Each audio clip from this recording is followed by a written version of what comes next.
sa kalpasan panagsagaban.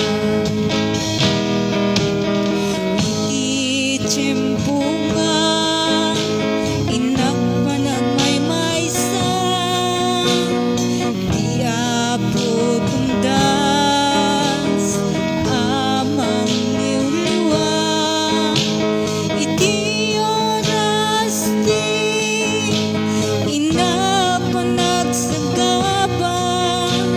punasin na amin na panagdwa-dwa.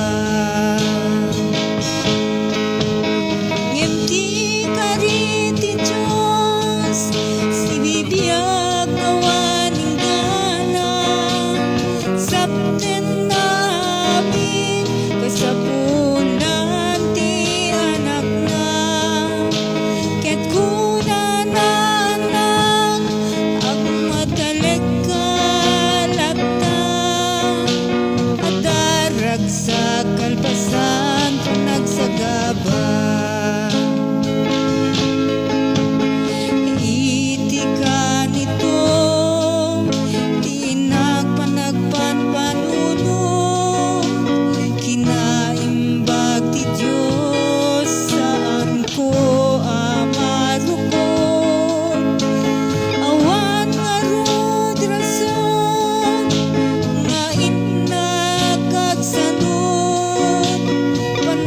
serbi kasapulan panagtulmo.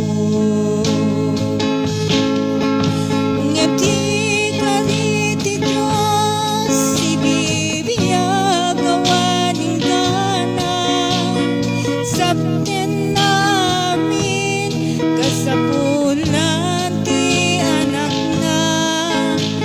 Ket kunan anak ag mataleg sa